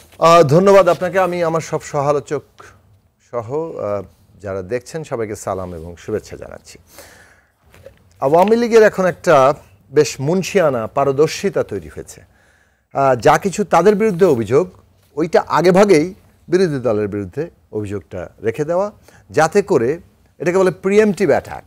দুটো খেলা তারা খেলেন, একটা প্রিএমটিভ অ্যাটাক করে, অর্থাৎ যা তার বিরুদ্ধে অভিযোগ সেটা বিরোধী দলের উপর করে, আর একটা হচ্ছে ভিকটিমহুড খেলে, মানে তারাই সব আক্রান্ত, মানে তারাই স্রেফ এতই আক্রান্ত যে বিরোধী দল দেশটা ধ্বংস করে ফেলছে। আপনি ইসরায়েল প্যালেস্টাইনের যুক্তিটাও দেখবেন, মানে ইসরায়েল সবসময় ভিকটিমহুডটা খেলে, তারা খুব আক্রান্ত, তারা আত্মরক্ষা করছে, এবং যারা তাদের প্রতিদিন মারছে তাদেরকে 24 ঘন্টা তারা বম্বিং করছে, মানে 24/7 বম্বিং করছে, যারা খুব টেরোরিস্ট আর কি। তো এইরকম একটা ব্যাপার আর কি, যে ভিকটিমহুড খেলার মধ্য দিয়ে আপনি বিরোধী দলকে শায়েস্তা করার সব রকম লজিকটা তৈরি করবেন, যুক্তিটা তৈরি করবেন, আর যা কিছু অভিযোগ আপনার বিরুদ্ধে সেটা আগাম বিরোধী দলের উপরে করবেন, এবং এর মধ্য দিয়ে আপনি পুরো টক শো, মিডিয়া, মানুষের মধ্যে এমন একটা বিভ্রান্তির চেষ্টা করবেন, যেটা আসলে বলতে পারেন যে প্রায় প্রতিদিনই বিভিন্ন টক শোতে আমরা চেষ্টা করেছি, এখনও করে যাচ্ছি, কিন্তু বেশ মুনশিয়ানা আছে আওয়ামী লীগের, এবং ধৈর্য আছে, এবং বেশ যাকে বলে যে পারসিস্টেন্স, এইটা বেশ কি বলবো, তার বিএনপি কি আওয়ামী লীগের সেই শায়েস্তা করার ফাঁদে পড়ে যাচ্ছে? দেখুন, যতক্ষণ কেউ জেতে ততক্ষণ তো নানান রকম মানে তার জয় থাকে, বাকিটাকে ফাঁদ হিসাবে। এখন আপনি যতক্ষণ না আমি বিজয় অর্জন করছি ততক্ষণ আমার এই মানে বিজয় অর্জনের প্রলম্বিত অবস্থাটা কিংবা বিলম্বটাকে আপনি নানানভাবে ব্যাখ্যা করতে পারেন, কেউ ফাঁদে পড়া, হেরে যাওয়া, অক্ষমতা ইত্যাদি ইত্যাদি। কিন্তু প্রথম বিষয়টা মনে রাখতে হবে, সাফারিংসটা কার? সাফারিংসটা হচ্ছে জনগণের, সমস্ত ভোগান্তিটা জনগণের। সেই জনগণের ভোগান্তির জায়গা থেকে আমার ব্যর্থতা যদি ব্যক্তিগতভাবে কেবল আমার ব্যর্থতা, তবে একটা বিশেষ দলের ব্যর্থতা হয়, সেটা এক জিনিস। কিন্তু এই ব্যর্থতা যদি সমগ্র জনগণেরও ভোগান্তিটাকেই মানে কি বলে যে টিকিয়ে রাখে, তার মানে হচ্ছে যে সমস্যাটা কেবলমাত্র দলের নয়, পুরো জনগণের কিন্তু একটা আজকে পরিস্থিতি খারাপ হচ্ছে। ফলে জনগণকে এই জিনিস নিয়ে ভাবতে হবে। আমি যে জায়গাটায় একটু আসতে চাই, যে ব্যাপারটা অনেকটা এরকম, যে ধরুন আফরাদ ভাই বললেন অনাদিকাল ধরে এভাবে চলতে পারে না। এখন প্রশ্নটা হচ্ছে যে অনাদিকাল ধরে একটা মামার বাড়ির আবদারের মতো, যে না আমাদেরকে ক্ষমতায় থাকতে হবে, আমরা পাওয়ার ছাড়তে পারবো না, বাঘের পিঠে চড়েছি, ক্ষমতা ছাড়তে পারবো না, অতএব ক্ষমতায় আমরা থাকবো, এবার আসো কিছু ভাগবাটোরা করো, লাইক জাতীয় পার্টি, কল্যাণ পার্টি, ব্যারিস্টার শাহজাহান ওমর, এদের মতো করে ইলেকশনে আসো, কিছু সিট তো পাবা, তারপর তো একটু ডেমোক্রেসি হবে, তারপর তো রুমিন ফারহানার মতো অন্তত একজনও তো কথা বলতে পারবে। এই যে চমৎকার গণতন্ত্রের আয়োজনটি, এইটা আওয়ামী লীগ অনাদিকাল ধরে চালাতে পারে, এটা আওয়ামী লীগ অনাদিকাল ধরে চলতে পারে, এই দাবিটা তারা করতে পারছেন, এবং এটাকেই নানান যুক্তি দিয়ে হাজির করছেন। এখন দুর্ভাগ্যবশত আওয়ামী লীগ আর বিএনপির মাঝামাঝি অবস্থান নেওয়া, এইরকম মেপে ইকুইডিস্ট্যান্ট লাইন নেওয়া, সমদূরত্ব লাইন নেওয়া আমার পক্ষে সম্ভব না। কারণ আমরা যে দল করছি, আমরা মনে করি যে সত্যের পক্ষে দাঁড়াতে হবে, তাতে যেটার যার পক্ষে যাক। আমরা যখন আওয়ামী লীগের উপর অত্যাচার হয়েছে তখন স্পষ্টভাবে সেটা নিন্দা করেছি, বিএনপি জামাত সরকারের 2001 থেকে 6 পর্যন্ত গ্রেনেড হামলা থেকে শুরু সব কিছু। তাতে এটা আওয়ামী লীগের পক্ষে গেছে বলে এই হিসাব আমরা করিনি। হ্যাঁ, আমাদের দল ছোট, বলতে পারেন আপনাদের পক্ষে যাওয়া না যাওয়া, অবস্থান নেওয়া, তাতে কি এসে যায়, এটা ওনারা বলতেই পারেন। কারণ এই মৌরসি পাট্টাটা যেটা কায়েম হয়েছে বাংলাদেশের রাজনীতিতে, এটা আমরা ভাঙতে চেয়েছি, কিন্তু একটা গণতান্ত্রিক প্রক্রিয়া ছাড়া এটা ভাঙাও মুশকিল, বের হওয়া মুশকিল। ধরেন ভারতের রাজনীতি যদি পাশাপাশি দেখি, একটা নির্বাচন থাকার কারণে অন্তত নতুন কিছু দল তারা এসছে, তারা রাজ্যে ক্ষমতায় আসছে, একটার পরে দুটো, এমনকি তারা আরও অনেক জায়গায় বিকশিত হওয়ার সুযোগ পাচ্ছে। কিন্তু আমাদের এখানে যেহেতু নির্বাচন নাই, একটা দল জোর করে ক্ষমতায় আছে, সমস্ত কিছু পোলারাইজড হবে, এর ফলে নতুন দলের বিকাশের জায়গাটা এখন পর্যন্ত দেখা যাবে না। ফলে আমরা অপেক্ষা করছি, আমরা যখন ওই জায়গাটা অর্জন করব, আজকে যে রুমিন ফারহানা শুরুতে যে সংবাদ মাধ্যমের খবরগুলো দিচ্ছিল, দেশের প্রধান প্রধান সংবাদ মাধ্যম শুরু করে অনলাইন পর্যন্ত, আমরা ভোট কেন্দ্রে মানুষ দেখার কোনো সংবাদ, এগুলো কি একেবারে সব দায়িত্বহীন সংবাদ মাধ্যম? তারা কি সব এক একটা হেডলাইন করছে, কোনো রকম রেসপন্সিবিলিটি নাই? তাদের বিরুদ্ধে কি সু করা যায় না? কিন্তু এরা কিন্তু এই খবর দিচ্ছে আপনাকে, আর নির্বাচন কমিশন খবর দিচ্ছে যে না 40% ভোট হয়েছে। এখন ভোট কেন্দ্রগুলো শূন্য আর 40% ভোট, এই দুইয়ের মধ্যে কার উপরে ভরসা করবেন আপনি? বাংলাদেশের জনগণ ভোট কেন্দ্রে যেমন যায় নাই, তারা নিজের অভিজ্ঞতা থেকে জানে যে এই ভোট কেন্দ্রে যাওয়ার কোনো মানে নাই। ফলে লজ্জা বিষয়ক আইন যেটা করতে আমাদের রুমিন ফারহানা বলেছেন অথবা বললেন লজ্জা বিষয়ক আইন নাই, আমি তো চিন্তিত যে লজ্জা বিষয়ক আইন নাকি এবার সরকার করে ফেলে এবং বিরোধী দলকেই নির্লজ্জ হিসেবে তারা চিহ্নিত করে, কাউকে জেলেও নিয়ে যায়। তো সেই রকম একটা বাস্তবতার মধ্যে আমরা আছি। 1 লক্ষ টাকা জামিন করেছেন 10,000 টাকা থেকে 1 লাখে জামানত। আপনি চিন্তা করে দেখুন, কারোর সাথে আলোচনা করেছেন নির্বাচন কমিশন? একটা উপজেলা নির্বাচন চায়, সাধারণ মানুষ সেখানে অংশ নিবে, অনেক এলাকা থেকে মানুষ অংশ নিবে, একেবারে শিক্ষক কিংবা ধরুন নানান রকম ছোট উদ্যোক্তা কিংবা সামাজিক পর্যায়ের গণ্যমান্য মানুষ যারা এগিয়ে তারা এখানে এটা আমি 1 লক্ষ টাকা জামানত করলো। আওয়ামী লীগ তো প্রশ্ন তুলবে না, কারণ তারা তো রাষ্ট্র ক্ষমতা কাজে লাগিয়ে মোটামুটি এমন ভাগবাটোয়ারা সম্পদ একমত হওয়ার জায়গাটিতে আমি ফিরছি। আমি বলছি তাহলে ধরুন পুরো প্রসেসটার যে অগণতান্ত্রিক চেহারা, আপনি আমাকে অংশ নিতে বলছেন, আপনি বলছেন যে আপনার তো হাত পা বাঁধা থাকবে, তারপর আপনি সাঁতার কাটেন, কারণ আওয়ামী লীগ তো কেটেছিল। আওয়ামী লীগের উদাহরণ দেওয়া হয়, কিন্তু এই উদাহরণটা যে আর কার্যকর রাখার মতো ন্যূনতম স্পেসটুকু নাই। আপনি বাংলাদেশের সাউথ এশিয়ার দিকে তাকান, পাকিস্তানেও মানুষ ভোট দিতে পারে না এই অভিযোগ করে না, কাউন্টিং নিয়ে অভিযোগ করেছে। ভারতেও ভোট দিতে পারবো না এই অভিযোগ কেউ করছে না, এখন কাউন্টিং নিয়ে একটু প্রশ্ন উঠছে ভারতের মতো প্রতিষ্ঠিত গণতান্ত্রিক দেশে, যেখানে নির্বাচনী গণতন্ত্র আছে। নেপাল, শ্রীলঙ্কা, মালদ্বীপস এইসব দেশেও ইলেকশন নিয়ে প্রশ্ন উঠছে না। বাংলাদেশে আমরা ভোট দেওয়ার জায়গা নাই, লাইন দেওয়ার জায়গা নাই। বিএনপি আরো আলোচনা শুনবো অংশগ্রহণ করলে জি জোনাস সাকিব ভাই অসংখ্য ধন্যবাদ। বেস্ট প্রশ্ন প্রশ্ন আসতে চাই 2015 সালে যখন আমার প্রশ্নটি হলো, যেটা আপনি একমত হয়েছেন, সেই একমতের জায়গা থেকে শোনা। 15 সালে যখন আইনটি পরিবর্তন হয়, প্রতীক যখন যুক্ত হয় 16তে, আচ্ছা ভুল হলে ক্ষমা করবেন, সেটা হচ্ছে তখন কিন্তু বিএনপি বলেছিল যে এটি দরকার নেই, তাতে আমাদের নির্বাচনের বৈশিষ্ট্য নষ্ট হবে। তাহলে তো আওয়ামী লীগ তো সেই ধারায় আবার ফিরে গেল। কেন একমত সেটি বলি। জি বলুন। সেটি হলো আমরা শুরুতে অনেকেই বলছিলাম যে প্রার্থী কম, ভোটার কম, এগুলো তো বলছে। আর ব্যারিস্টার রুমিন যেটি করেছেন, উনি মিথ্যে বলেননি, কিন্তু উনি সকাল 9:30, 9:45 ওই সময়কার কিছু তথ্য দিয়েছেন, এগুলো আমরাও দেখেছি এবং এটি হয়, এবং এটি 0.1% না আমাদের যতগুলো পোলিং সেন্টার ছিল। তবে আমি ভোটের গুণাগুণ নিয়ে নানা প্রশ্ন থাকতে পারে, এটা আমি মেনে নিচ্ছি। লন্ডনে সদ্য সমাপ্ত যে নির্বাচনটা হলো, সাদিক খান হ্যাট্রিক করলেন, 42% ভোট পড়েছে এত কিছুর মধ্যে। তো সেক্ষেত্রে কম বেশি হতে পারে, কিন্তু একমত কেন? We should not penalize people for his desire. এই যে স্থানীয় পর্যায়ের নির্বাচনগুলোতে তো একটা আমাদের মতো করে একটা অংশগ্রহণমূলকের একটা আয়োজন ছিল, সেই আয়োজনটা তাহলে নষ্ট করলো কে? প্রতীক বরাদ্দ করতে গিয়ে নষ্ট হলো। আমি একমত কেন বলছি ক্লিয়ার করে দেই। সেটা হলো আপনার জামানত, আমি তো জামানত রাখারই পক্ষপাতী না। আপনি কেন জামানত রাখবেন? আপনি ডেমোক্রেটিক এক্সারসাইজ করবেন, ফ্রাঞ্চাইজ এক্সারসাইজ করবেন, এই জন্য আপনি তাকে টাকা দিতে বাধ্য করবেন কেন? একদমই না। 2 নম্বর হলো এত বাড়াবেন কেন? আর ওই যে আরেকটা কি 1% যেটা নিয়ে সব ঝামেলা করে, এটা আপনি কেন রাখবেন? একজনেও বা কেন রাখবেন? এবং এটাও একটা কারণ হতে পারে যে এখানে যে প্রার্থী কম হলো, সো আপনি শুরুতে একটা ভুল পদক্ষেপ নিলেন, এবং একটু ভুল আমি মনে করি, আমি একেবারে কায়মনোবাক্যে মনে করি যে এটা হওয়া উচিত ছিলই না, এবং ভবিষ্যতে এটা হওয়া উচিত না। নীতিগত কারণও না। আপনি কেউ একজন ভোটে দাঁড়াবে, আপনি তাকে জরিমানা করবার জন্য, তার টাকাটা নষ্ট করবার জন্য 1 লাখ টাকা কেন আপনি আগাম নিচ্ছেন? তার থেকে আপনি কেন টাকা নিচ্ছেন? আবার 1% শর্ত দিয়ে তার ইলেকশন করার জন্য এত হার্ডলস দিচ্ছেন কেন? সে দাঁড়াক, মানুষ ভোট দিলে পাবে, না পালে পাবে না। আপনি খেয়াল করবেন, এটা আমার নীতিগত অবস্থান। তো এই পয়েন্টটা আমি ওনার সাথে একমত করেছি। এখন শোনেন আরেকটা বিষয়, আজকে তো মে মাস, আমি কোনো সন্দেহ নেই, এবং 30 মে 1977 নামে ক্যালেন্ডারের একটা ডেটেও কোনো সন্দেহ নেই।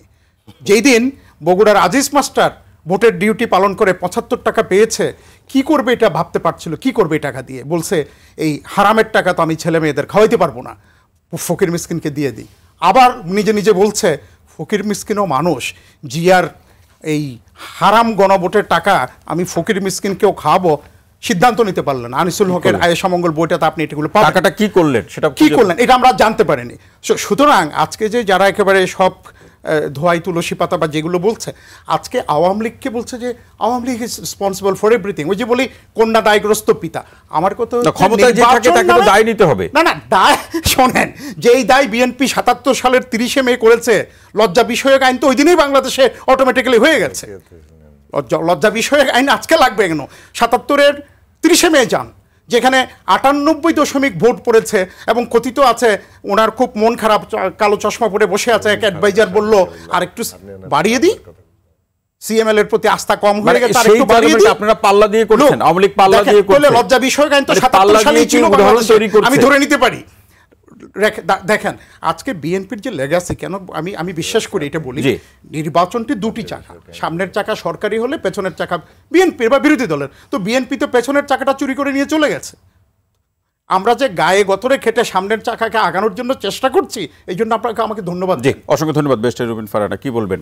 আওয়ামী লীগ সবসময় এই রাজনৈতিক নির্বাচনের উদাহরণগুলোতে বিএনপির উপস্থিতি খুঁজে পায়, তারা সেই সময়ের উদাহরণগুলো দিচ্ছেন। ব্যারিস্টার প্রশান্ত ভূষণ বড়ুয়া। দুটো কথা সাকিব ভাই বলেছে, একটা হচ্ছে প্রিএমটিভ একটা থাকে তাদের, তারা যা করে সেটা আগে দ্রুত অপোনেন্টের ঘাড়ে দেয়, একটা হচ্ছে ভিকটিমহুড, আহারে মার খেতে খেতে আমরা শেষ হয়ে গেলাম।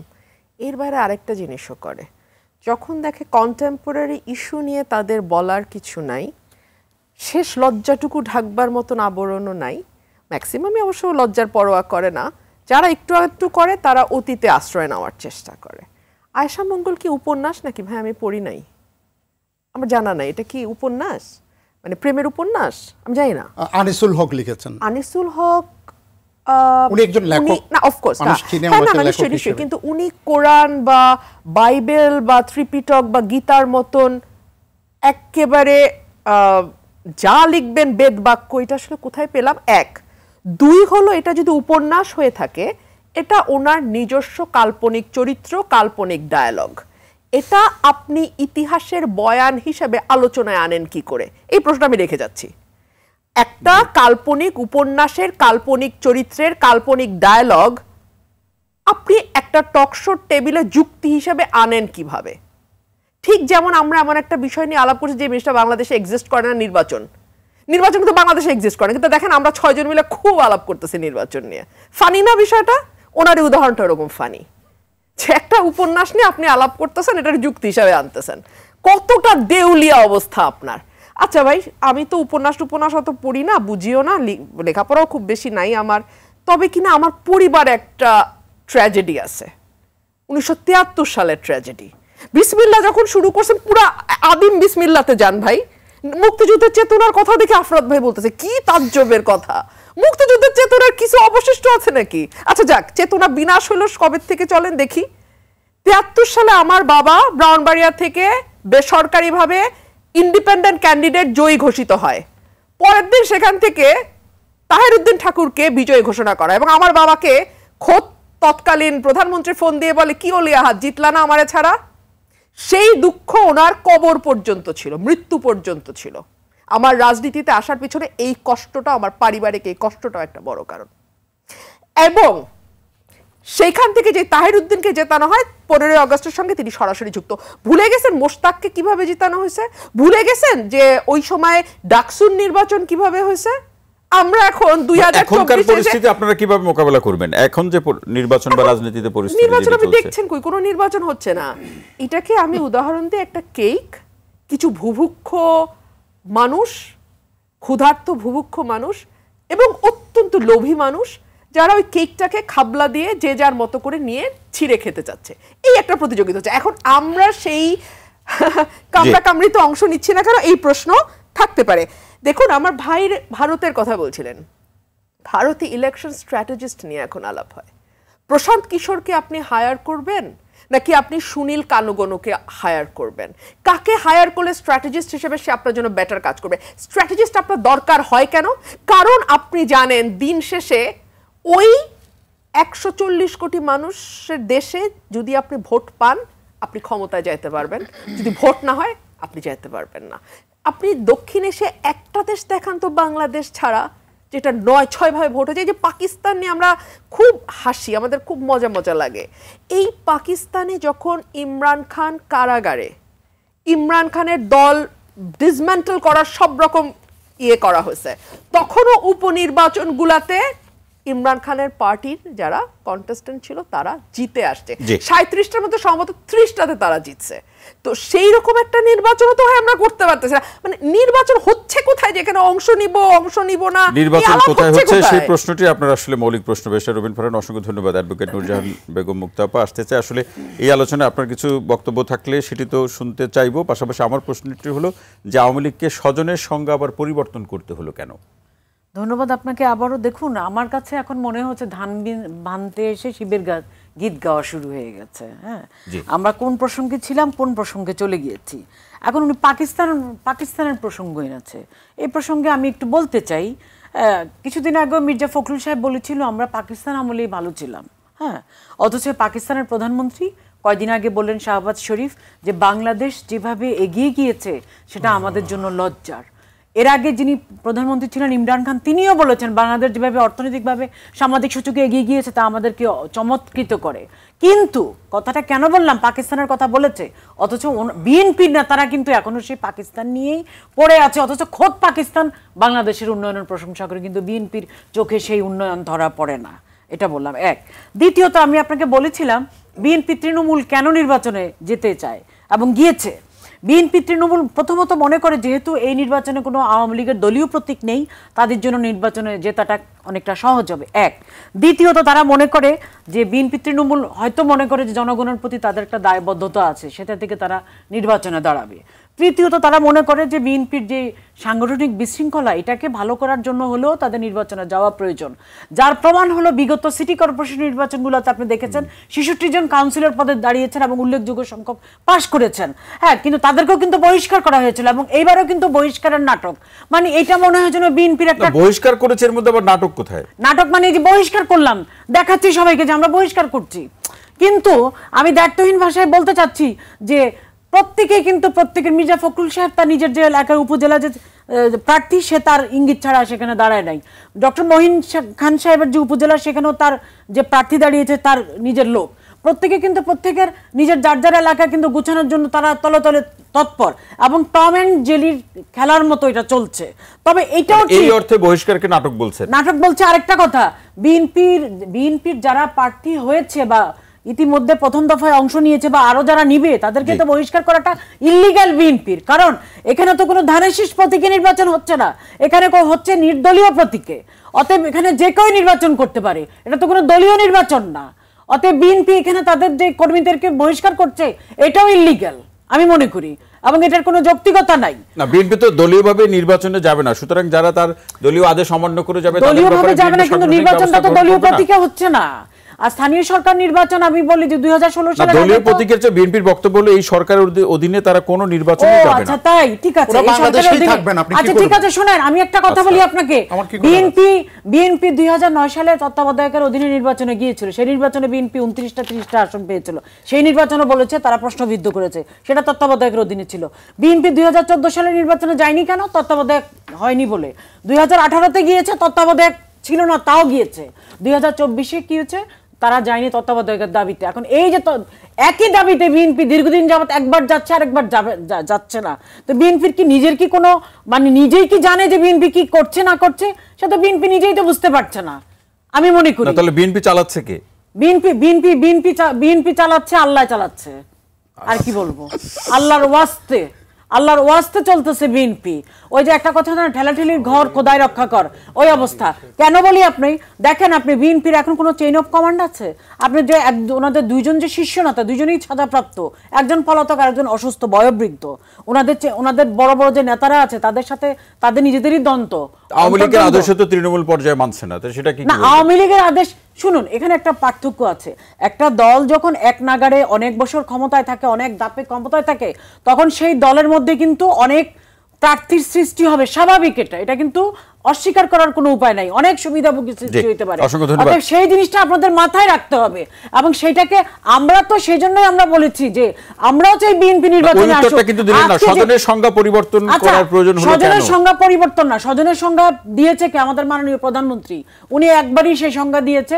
আমাদের যে কেন্দ্রীয় কমিটির যে মিটিং হয়েছে সেখানে উনি বলেছেন পরিবার হলো সন্তান, স্ত্রী, স্বামী, ছেলে মেয়ে, এটা নিয়েই হলো এটা হলো পারিবারিক ফর্মুলা। এটা উনি বলেছেন, এটা আমাদের মাননীয় প্রধানমন্ত্রী যেটা বলেছেন, আওয়ামী লীগ সভাপতি ওনারটাই শিরোধার্য।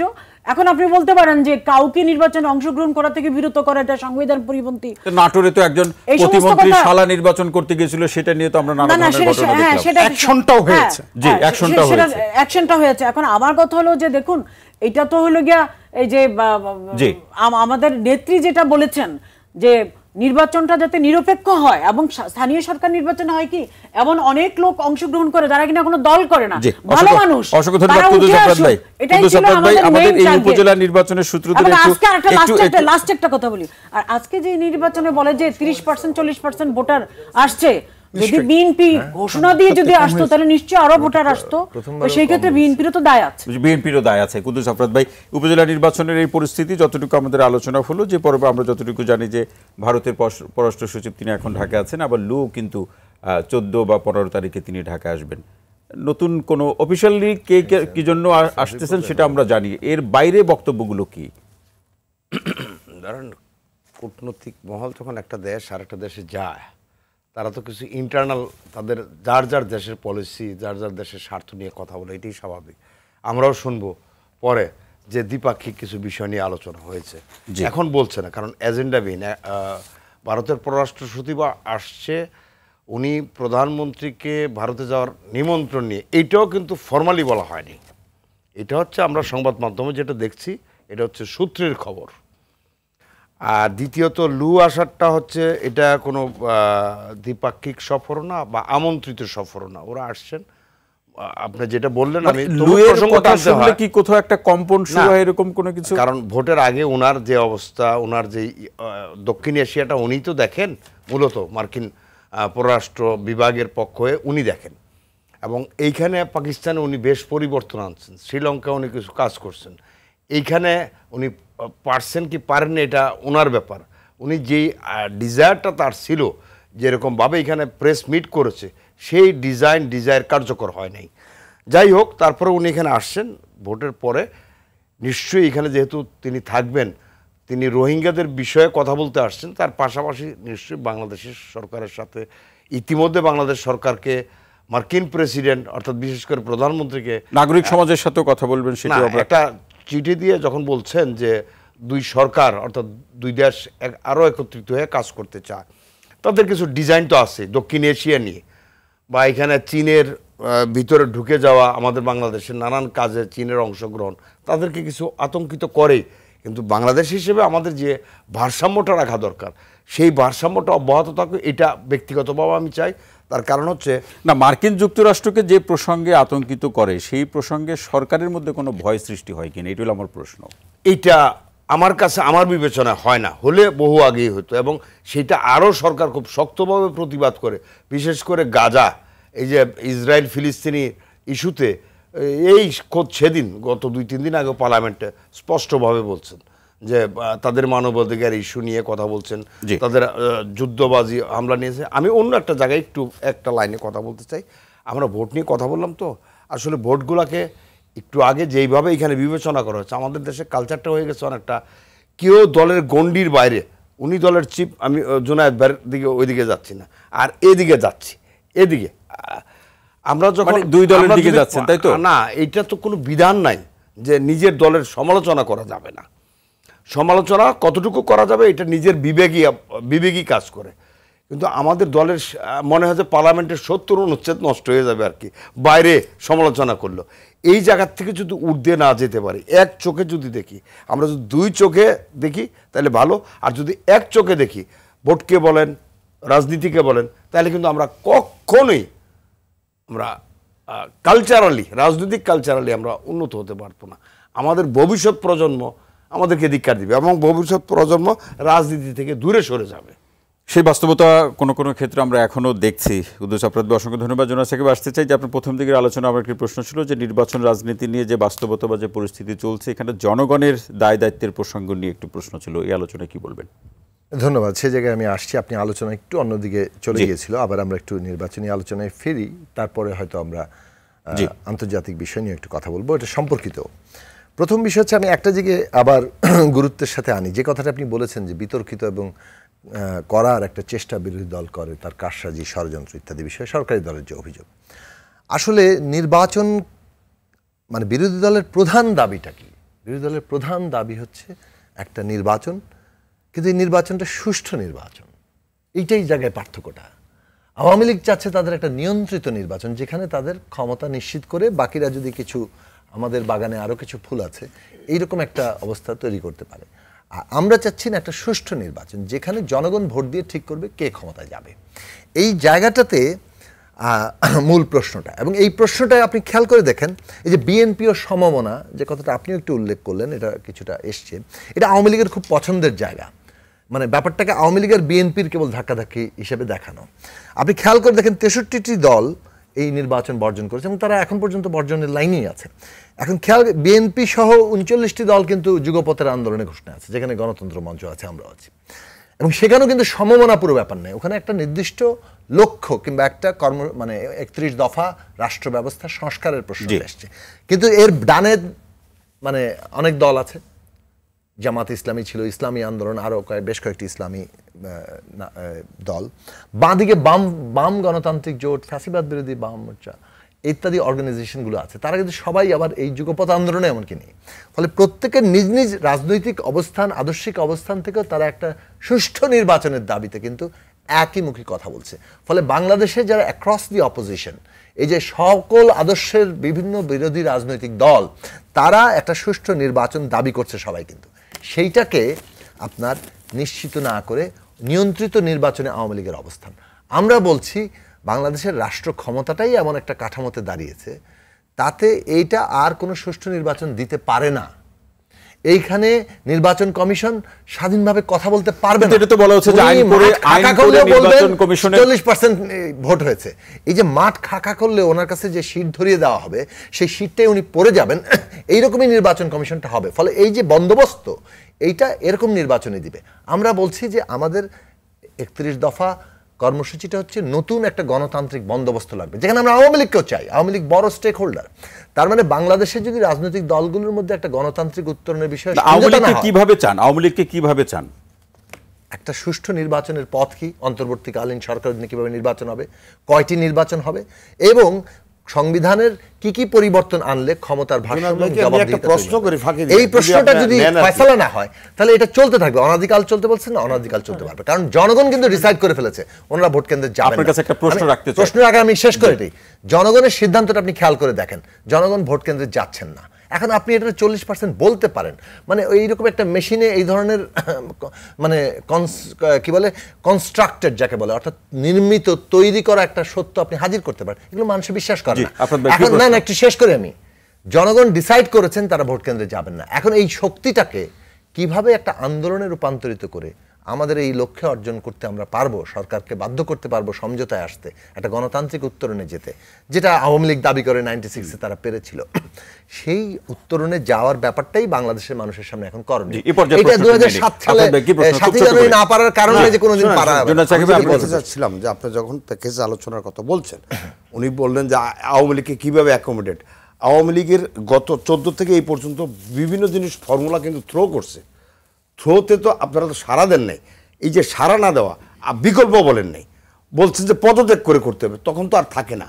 যদি আমি প্রধান কথা বলি, প্রেসিডেন্ট, নির্বাচন কমিশনার বা অন্যান্য জায়গা মন্ত্রী পরিষদের সদস্য নিয়ে নানান আঙ্গিকে থ্রো করছে, নির্দলীয় অর্থাৎ। প্রথম বিষয় হচ্ছে যে আওয়ামী লীগের ব্যাপারটা অনেকটা এরকম, বিচার মানি তাল গাছটা আমার, অর্থাৎ এমনভাবে কিছু তথাকথিত প্রস্তাব হাজির করবে যে আমার অধীনেই নির্বাচন হবে, আপনাদেরকে কিছু অংশগ্রহণ। এটা হলো 1 নম্বর প্রশ্ন।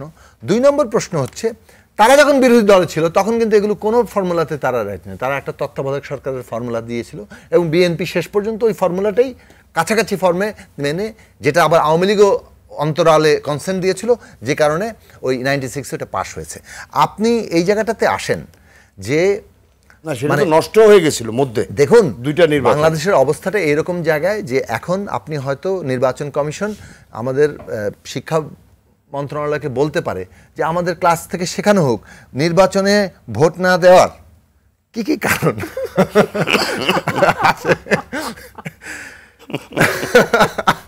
এটা লিখে এটা বলতে পারে যে আমরা কি কি কারণ নির্বাচনে ভোট না দেওয়ার, এটা কি ফসলে ধান কাটার ব্যস্ত থাকা নাকি ইত্যাদি, এগুলো বাস্তবতা এসে দাঁড়িয়েছে।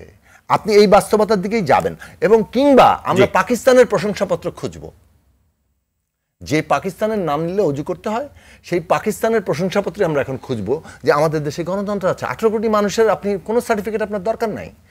আমরা এইসব জায়গায় আরও কিছুদিন গড়াগড়ি করতে পারি এবং এটা তো ঠিকই, যতক্ষণ না পর্যন্ত জনগণ আন্দোলন করে এই নতুন গণতান্ত্রিক বন্দোবস্ত সমঝোতায় আসতে রাজনৈতিক পক্ষগুলোকে বাধ্য করতে পারছে এবং বিরোধী দল সরকারকে বাধ্য করতে পারছে, ততক্ষণ পর্যন্ত পাকিস্তানের কি কারণে মানুষ নির্বাচনে যায় না, এসব নতুন নতুন জিনিস আনতে পারে। সরকার নিশ্চয়ই আমাকে শুনতে পাচ্ছেন যে আসলে নির্বাচন কিংবা বিশেষ করে নির্বাচন পদ্ধতি সংস্কারের প্রশ্নে জন আন্দোলনের যে প্রসঙ্গ, সেটি আমরা বিভিন্ন সময় অনেক দেশেও আমরা দেখেছি যে জনগণের পক্ষ থেকে যে দাবির যে প্রসঙ্গ, কিন্তু আমাদের এখানে দুটি দলই তো আসলে জনগণের কথা বলে দেয়, জনগণের আলাদা করে আর কিছু বলার সুযোগ আছে? ধন্যবাদ। আমরা একটা নাগরিক সংগঠন, আমরা মনে করি নাগরিকদের একটা সচেতন অংশ একত্রিত হয়ে আমরা একদিকে ওয়াচডগের ভূমিকা, প্রেসার গ্রুপের ভূমিকা পালন করতে চাই। জাতীয় নির্বাচন, দ্বাদশ জাতীয় সংসদ নির্বাচন যখন হচ্ছিল তখন আমাদের দিক থেকে আমাদের একটা আহ্বান ছিল, এটা সরকারি দল বিরোধী দল সবার প্রতি, যে সবাই মিলে নির্বাচনটা যাতে করা হয়। এবং এক্ষেত্রে আমরা কিন্তু প্রথমে নির্বাচন কমিশনকে বলেছিলাম যে তারা যেহেতু বলছে সুষ্ঠু নির্বাচন চায়, সেক্ষেত্রে তারা বলুক যে আমরা সুষ্ঠু নির্বাচন চাই, সুষ্ঠু নির্বাচনের জন্য সহায়ক পরিবেশ দরকার, এই সহায়ক পরিবেশ সৃষ্টির দায়িত্ব রাজনৈতিক দলগুলো, সে কারণে রাজনৈতিক দলগুলোকে একটা সেটেলমেন্টে আসতে হবে এবং সহায়ক পরিবেশ না হলে ব্যর্থ নির্বাচনের দায় আমরা নেব না। তারা বলেছে যে এগুলো আমাদের না, সংবিধানে যেভাবে আছে, নির্বাচনী আইনে যেভাবে আছে সেভাবে আমরা কন্ডাক্ট করব। তারপরে কিন্তু আমরা পলিটিক্যাল পার্টিগুলোর কাছে আহ্বান করেছিলাম, আমরা একটা সারা দেশে মানববন্ধন করেছি, পরে 8টা ডিভিশনে পলিটিক্যাল পার্টিগুলোকে নিয়ে এবং সিভিল সোসাইটির লোকজনদেরকে নিয়ে আমরা ডায়লগে বসেছি, তাদের মতামত নিয়েছি, সেখানেও তাদের একটা পজিটিভ মনোভাব দেখেছি তৃণমূলের রাজনৈতিক নেতৃবৃন্দ। পরবর্তীতে আমরা 9 অক্টোবর ঢাকায় আর একটা সংলাপ করেছিলাম, সেখানে আমরা চেয়েছিলাম যে ওবায়দুল কাদের সাহেবকে যেন পাই, মির্জা ফখরুল ইসলাম আলমগীরকে যেন পাই, সেটা পাইনি। এখানে আওয়ামী লীগ থেকে আসছিলেন, না পাওয়ার কারণ কি আপনারা বুঝতে পেরেছেন? এই দুটি দলের মহাসচিব বা সাধারণ সম্পাদক পর্যায়ের নেতাদেরকে যে পেলেন না আপনাদের আন্দোলন কর্মসূচিতে, সেটি না পাওয়ার কারণটি বুঝতে পেরেছেন কিনা আপনি বা আপনারা যারা আন্দোলনটি করেছিলেন, সমাবেশটি করেছিলেন? না, ওখানে আমাদের মনে হয়েছে যে তারা আসতে চান না। তবে আমরা বিএনপি থেকে, আওয়ামী লীগ থেকে, পাশাপাশি সাকিব ভাই সেখানে ছিলেন, মান্না ভাই ছিলেন, রুইন হোসেন প্রিন্স ছিলেন, রাজিকুজ্জামান রতন ছিলেন, এরকম অনেককে আমরা পেয়েছিলাম। তাদেরকেও আমরা একইভাবে আহ্বান করেছি, পলিটিক্যাল পার্টিগুলো আপনারা বসুন, আলোচনা করুন, একটা সমঝোতায় আসুন, আশু করণীয় ঠিক করুন, সুদূর প্রসারী কিছু করণীয় ঠিক করুন, তারপর সবাই মিলে নির্বাচনটা করুন। নির্বাচনের পরে কোন সুদূর প্রসারী করণীয় দিকগুলো থেকে সুদূর সেই সেটেলমেন্ট গুলোতে আসুন, যাতে করে জনপ্রশাসন, সাংবিধানিক প্রতিষ্ঠান, সংবিধিবদ্ধ প্রতিষ্ঠান সবগুলো স্বাধীনভাবে তাদের রোলগুলো প্লে করতে পারে। কিন্তু এবং আমরা দেখেছি যে সেখানে সাড়া পায়নি। পরবর্তীতে আমরা অক্টোবরের 22 এবং 23 তারিখে ওনাদের মতামতের ভিত্তিতে আমরা যে একটা এজেন্ডা ঠিক করেছিলাম, যেটা সাকিব ভাই বলেছেন বন্দোবস্তের কথা, আমরাও জাতীয় সনদ একটা করেছিলাম, সেটা আওয়ামী লীগ, বিএনপি, জাতীয় পার্টি, এই সাকিব ভাইয়ের দল, Gonoforum, Jasad, workers party, communist party, Basad, সব দলের কাছে কিন্তু আমরা একেবারে লিখিতভাবে আহ্বান নিয়ে এজেন্ডা কি হতে পারে, ফলাফল দাঁড়ালো, তাতে ফলাফল কি দাঁড়ালো করেছিলাম। ফলাফল এখন পর্যন্ত কিছু দাঁড়ায়নি, তবে নির্বাচনের পরেও আমরা যে সংবাদ সম্মেলন করেছি সেখানে সরকারের প্রতি আমরা আহ্বান করেছিলাম যে আপনারা 5 বছরের ম্যান্ডেটের কথা বলবেন। আমরা মনে করি রাজনীতিতে একটা অস্বস্তি আছে, অস্থিতিশীলতা আছে, অতএব সরকারের উচিত সবগুলো রাজনৈতিক দলকে নিয়ে এখন বসে ভবিষ্যতের স্থিতিশীলতার প্রশ্নে আমাদের কি করণীয় সেটা নিয়ে আলোচনা করা, এবং বিশেষ করে আমরা কি এতই যে দেশের মানুষ গর্ব করে বলে আমরা মুক্তিযুদ্ধ করে স্বাধীন হয়েছি, সেই দেশের মানুষ একটা নির্বাচন ব্যবস্থা ঠিক করতে পারবে না। প্রতি 5 বছর পর পর যখনই নির্বাচন না, আসবে, দিলীপ কুমার তখনই সরকার তারা এখানে আমি একটু দলবিলীন হবে। বোঝার চেষ্টা করি, নিশ্চয়ই আমাকে ভুল বুঝবেন না। সেটি হলো মুক্তিযুদ্ধ করে তো দেশ স্বাধীন হয়েছে, কিন্তু নির্বাচন যুদ্ধ তো আর হয়নি। না, মুক্তিযুদ্ধের প্রেক্ষাপটটা নির্বাচন যুদ্ধই ছিল। নির্বাচনে জয়ী হয়ে তারপরে প্রেক্ষাপটটা তৈরি হয়েছে। না, যেটা বলছিলাম যে একটা তো আমাদের একটা পদ্ধতি ঠিক করতে হবে, পলিটিক্যাল পার্টিগুলোকে সেটা করতে হবে যে প্রতি 5 বছর পর পর যেন আমাদের দ্বন্দ্বে লিপ্ত হতে না হয়। না, সেটি তো কেউ মানে না। আওয়ামী লীগ করলে বিএনপি মানে না, বিএনপি করলে আওয়ামী লীগ মানছে না। তাহলে এই পদ্ধতির আসলে তাৎপর্য বা মাঝে যেটা কি? না, কিন্তু সে জায়গায় আসতে হবে। সেই জায়গায় সেই জায়গায় যতদিন পর্যন্ত আমরা না আসি ততদিন পর্যন্ত এই সংকট চলতে থাকবে। সেই জায়গাটা যেতে হবে, একটা সেটেলমেন্টে যেতেই হবে। এটা তো সম্ভব। 3 জোটের রূপরেখা আমরা করেছি না, স্বাক্ষর করেছি, বাস্তবায়ন হয়নি, কিন্তু এটা তো সম্ভব, চাইলে সম্ভব। আমরা চাই যে পলিটিক্যাল পার্টিগুলো, এবং সেটা এখন উদ্যোগ নিতে পারে আওয়ামী লীগ সরকার, তারা এটা উদ্যোগ নিয়ে সব রাজনৈতিক দলগুলোকে নিয়ে ভবিষ্যতের করণীয় গুলো তারা ঠিক করতে পারে। আসল করণীয়, সুদূর প্রসারী করণীয় ঠিক করে তারা। দিলীপ কুমার সরকার, আপনি বলছেন আসলে নির্বাচনী পদ্ধতির একটা সংস্কার প্রয়োজন। আরো আলোচনা শুনবো। বেশটা প্রশান্ত বড়ুয়া দাদা আসতে চাই। আমি প্রশ্নটি ভাবে রাখতে চাই যে নিয়ন্ত্রিত নির্বাচনের যে অভিযোগ যেটি বিএনপির পক্ষ থেকে করা হয়, সেটি কি আওয়ামী লীগ মেনে নিয়েছে কোনো না কোনো ভাবে? দেখুন, বিএনপি তো রেফারি সহ খেলতে চেয়েছেন। একটু আগে যে আপনি বললেন যে বিএনপি নির্বাচনে কেন আসে না, বিএনপি তো আসবে না। একটা কথা হচ্ছে, মাঠে যিনি রেফারি থাকবেন, এখানে আমি ধরেন ইলেকশন কমিশন ধরতে পারি, তিনি দেখবেন যারা মাঠে আছেন, খেলতে এসছেন, তারা যেন ফেয়ার প্লেটা পায়। আর যে মাঠেই আসলো না, মাঠের ওই দূর থেকে ইট পাটকেল বোমা ছুড়ে খেলাটাই পণ্ড করতে চায়, তার সাথে যারা মাঠে খেলছে তার সাথে আপনি কী করে তুলনা করেন? পারবেন না তো। বিএনপি 14 সালে তাদেরকে যে প্রস্তাব দেওয়া হয়েছিল, দেখেন কি না ছিল, এটি আমি রিপিট করতে যাব না।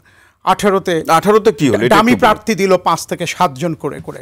দেখুন, এই যে ডামি আজকে কথা বলেছে, ডামি তো শুরু করেছে বিএনপি 18 নির্বাচন থেকে, অন্য কোনো বিষয় তো না। আপনার দল থেকে তো বিএনপিকে বলা হলো আস্থা রাখুন 18 নির্বাচনের আগে। তাই বলে ওই 7টা প্রার্থী দিয়ে রাত্রে ঘুমাবে ইলেকশন না করে?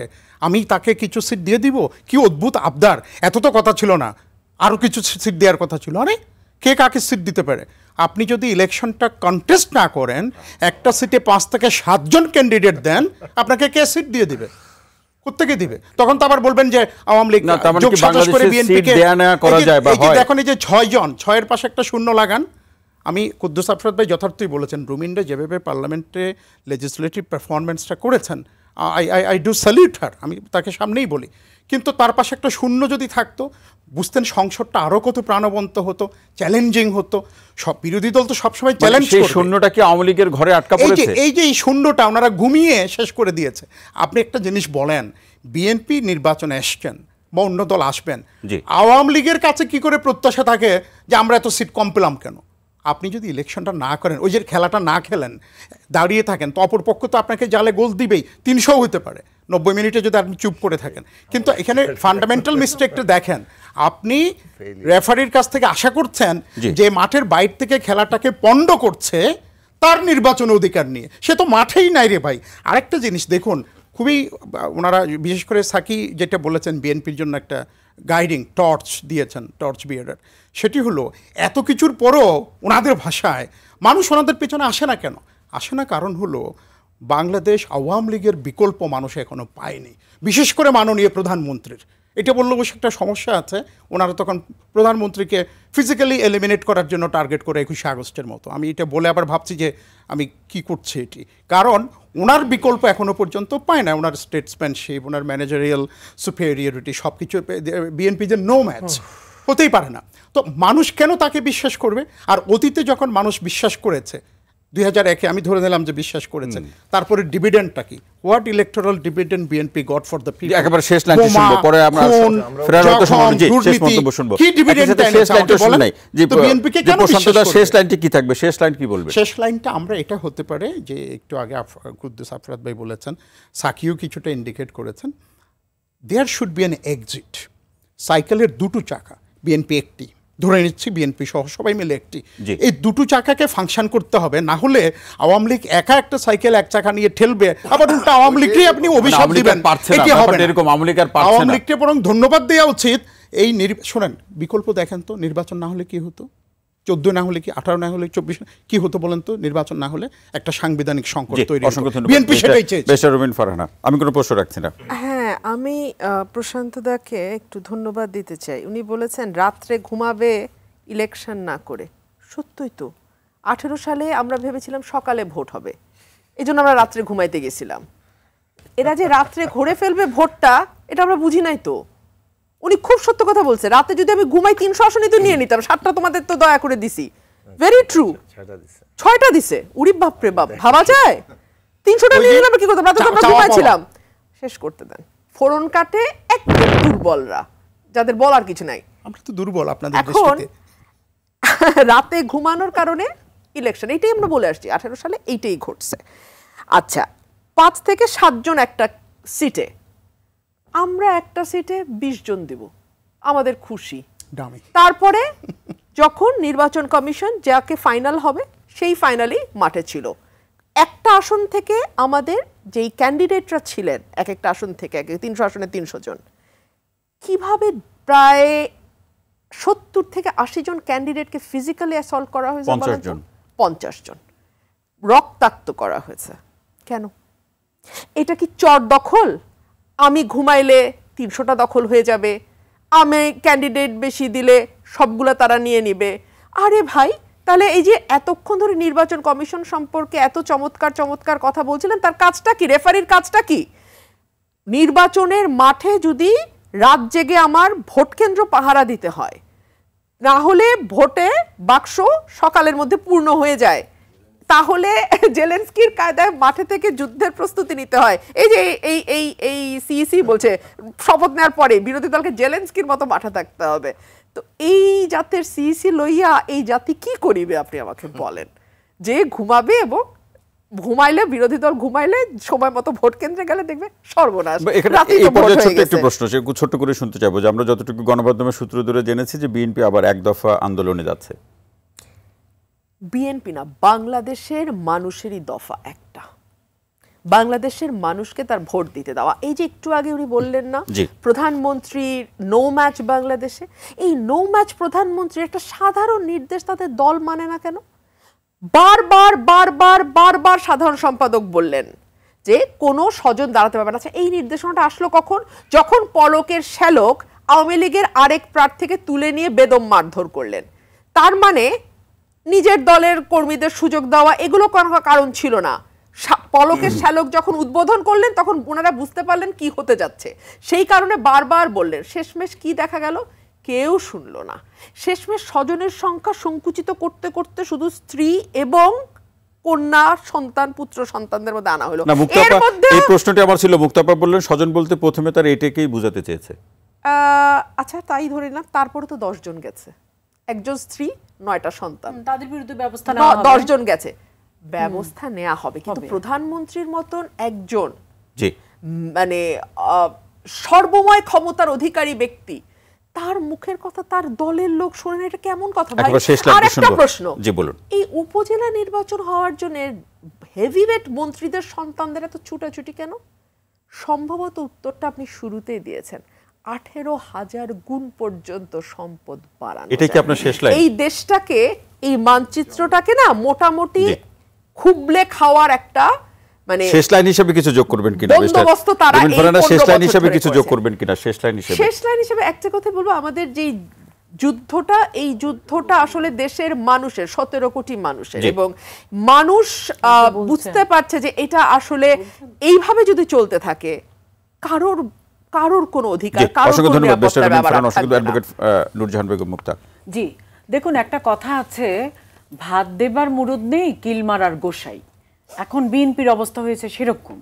হ্যাঁ, গণতন্ত্রকে রক্ষা করার দায়িত্ব সবার, আমি বারবার বলছি এই কথাটা এবং বলে যাব, শুধু আওয়ামী লীগের না, যতগুলা নিবন্ধিত রাজনৈতিক দল বাংলাদেশে যারা জনগণের জন্য রাজনীতি করে বলে দাবি করে প্রত্যেকে, এবং গণতন্ত্র, আমি আপনাকে বলবো যদি একটু সময় দেন, এই পর্বের সময় খুবই সংক্ষিপ্ত। গণতন্ত্র হলো একটা দেশটার কাঠির মতো, আপনি ইচ্ছা করলে এটা কি করতে পারেন, এটা জেলে আগুন জ্বালাতে পারেন, হ্যাঁ, চারিদিকে আলোকিত করতে পারেন, আবার এই আগুনে আপনি সব পুড়িয়েও ফেলতে পারেন।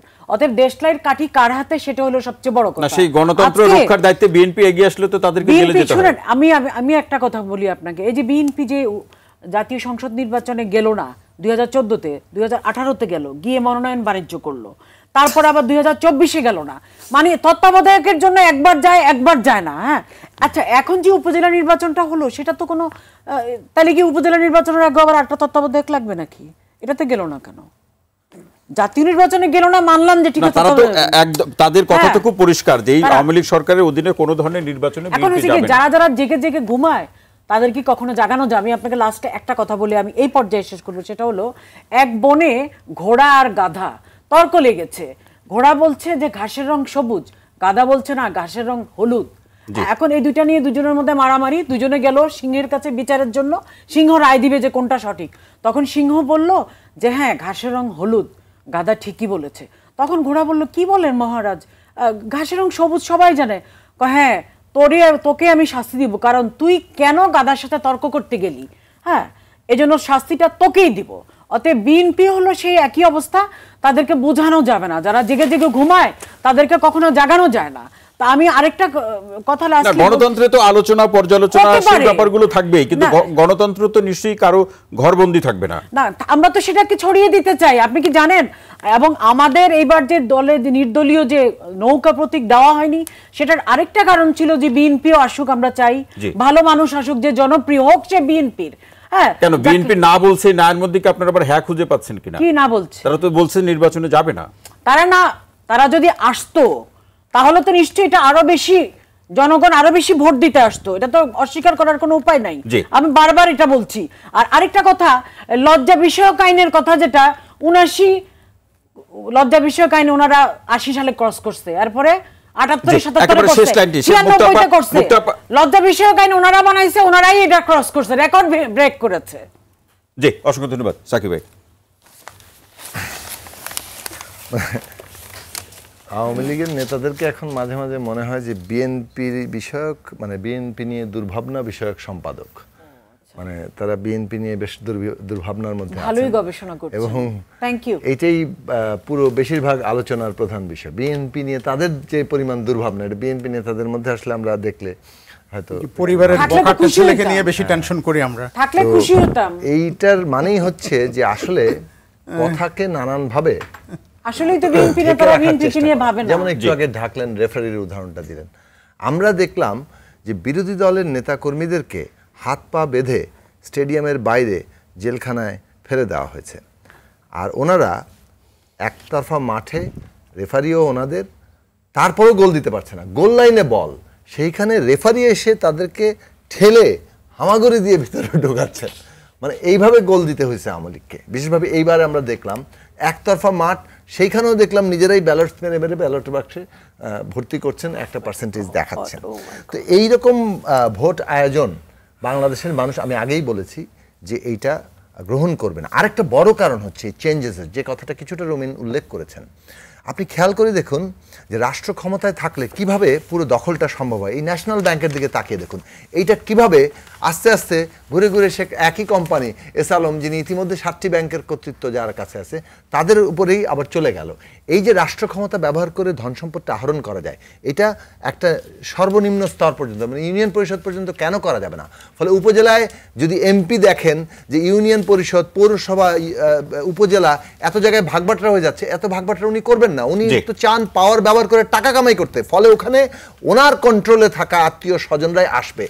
যতই শেখ হাসিনা ঘোষণা দেন, এটা কন্ট্রোল করতে হবে না, বরং পরিবারের সংজ্ঞা এরপরে আরো কমাতে হবে।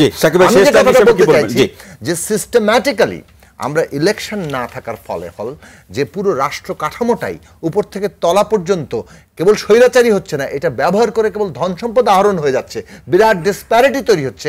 এই রাষ্ট্র আর ভায়াবল থাকবে কিনা, অর্থাৎ এই রাষ্ট্র তার টিকে থাকার সামর্থ্য আছে কিনা, এটাই বাংলাদেশের প্রধান প্রশ্ন হয়ে দাঁড়িয়ে যাচ্ছে। দেখেন, অনেক কথাগুলো শুনলাম, অর্থাৎ এই যে এক দফার আন্দোলন, তারপরে নানান কিছু এই তরফ থেকে বলা হচ্ছে, আওয়ামী লীগের তরফ থেকে। আমার কাছে যেটা মনে হয় যে প্রধানমন্ত্রী সম্প্রতি যে প্রেস কনফারেন্স করছে, ওই প্রেস কনফারেন্সে উনিও কিন্তু একটা গাইডলাইন, আইডিয়া থ্রো করছে বিএনপিকে। যেমন উনার চেয়ার থেকে যদি উনাকে সরিয়ে দিতে হয়, উনি কিন্তু কথাটা প্রধানমন্ত্রীর জায়গায় বসে প্রধানমন্ত্রীর চেয়ারকে কিভাবে সরানো যাবে ওইটাও বলছেন, যে আরেকটা বিকল্প বের করতে হবে।